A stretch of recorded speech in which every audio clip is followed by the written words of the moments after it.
This is the new Alfa Romeo Giulia, and it's absolutely blooming beautiful. But then what did you expect? The Italians are famous for beautiful things. They've got beautiful buildings, beautiful artwork, beautiful women, and beautiful men. Anyway, this car is stunning, and the best bit is that it isn't the high performance version. This is the diesel in the trim level that everyone will buy, and it looks this good.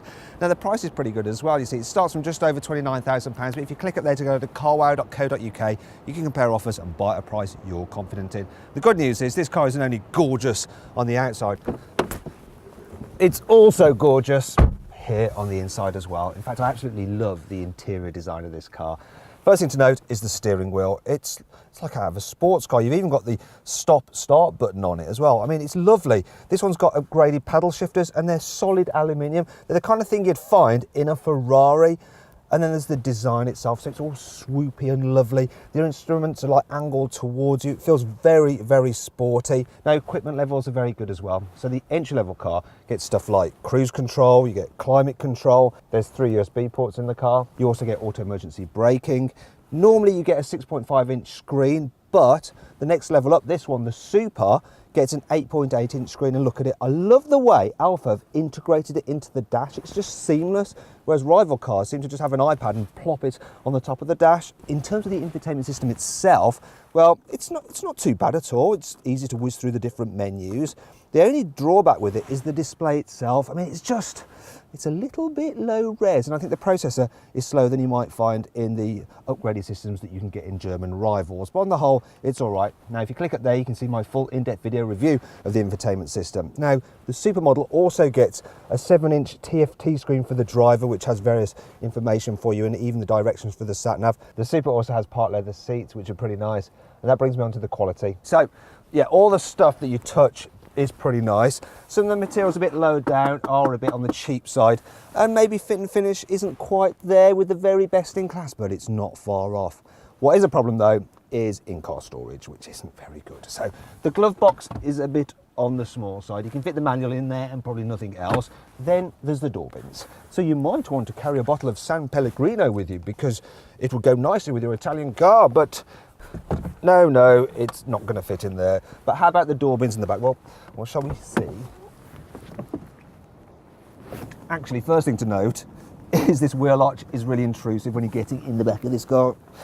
Then you slump down over it. So yes, the door bin in the back, that's not going to fit in there at all. In terms of space back here, well, it's actually pretty good. So I'm sitting up dead straight. I've got lots of knee room. Headroom's all right for me, but people over 6 foot might find it a bit on the tight side.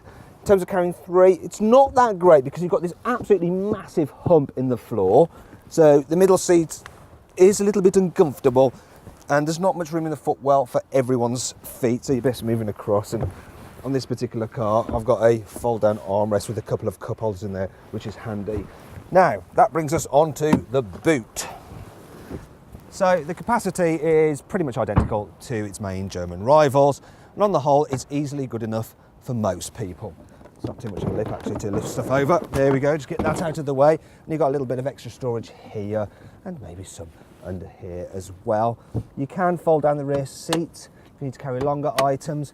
However, the shape of the boot means you can't quite cram as much in it as you can in an Audi A4, but it's close. It's a bit like the back seats, you know. It's not the best in class, but it's good enough. Now you can see more on this car's practicality by clicking up there to watch my detailed video on it, where you can see how much stuff we can fit in the boot, just how easy it is to fit a child seat in the back of this car, and what it's like with 3 people in the back seats. Right then, that's all the sensible stuff dealt with. It's time to hit the road. Now, one thing you need to know about this Alfa Giulia is that it's the first Alfa Romeo Saloon in 25 years to be rear-wheel drive.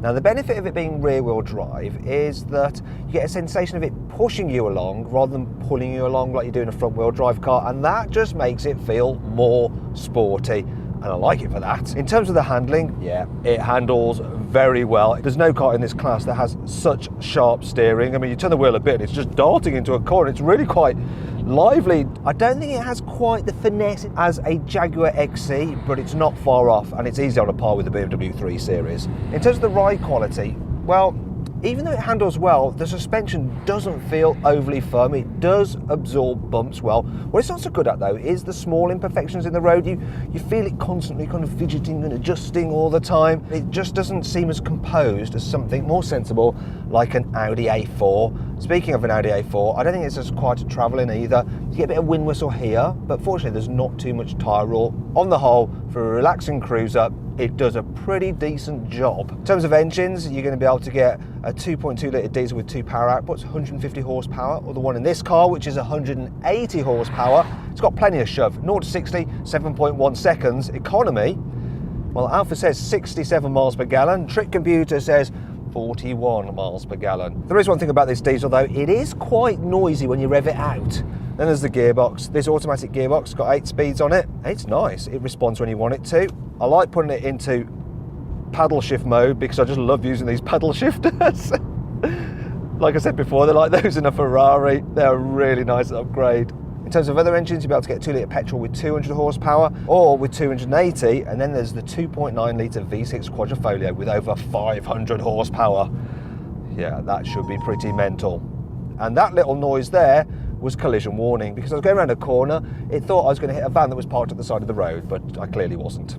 So calm down, dear, it's going to be all right. Finally, we need to talk about the visibility, and on the whole, you know, it's all right. The view out the back window is pretty good. There aren't huge rear pillars. The only issue is the pillar here. That is quite a bit of a blind spot there. Now, if you want to see for yourself, you can click up there to watch my 360-degree passenger ride video. As you'd imagine with an Alfa Romeo, not everything is perfect. Here's 5 annoying things about the new Giulia. There doesn't appear to be a very strong correlation between the number the climate control says and the temperature you actually feel. The emergency braking hazard lights are just a bit too sensitive. They come on even if you're just braking enthusiastically. It's a bit embarrassing. See that? That's the parking sensor going off because of the wind. We're not actually near any obstacles at all. It's a bit annoying. It looks as though the control wheel for the infotainment system has a touchpad on it, like in rival cars, but it doesn't. Also, the whole thing is a bit flimsy, and there's no shortcut buttons for things like navigation. This Alfa key is unnecessarily fat. I mean, look at it compared to one of its rivals. It means it takes up a lot of space in your pocket. It's really heavy as well. Ow. Yeah, you could probably use it as an offensive weapon.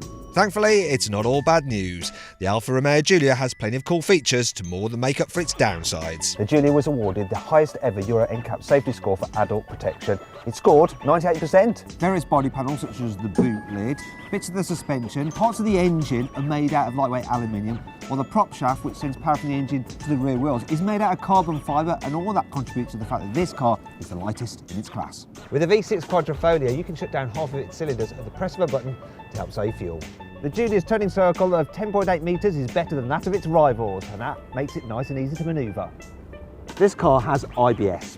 No, don't worry, it's not that kind. It stands for Integrated Braking System, and it means that from 85 miles an hour, it can stop 5 metres sooner than its nearest competitor, which is this distance.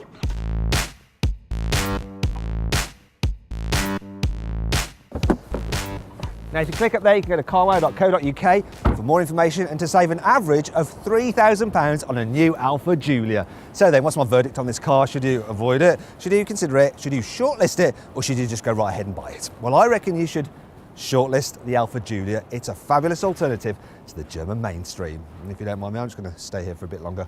Just admire it. Actually, I better leave. Don't go without me. If you enjoyed this video, please like it, share it and subscribe to our channel, and click on the video windows to watch some more of our excellent videos.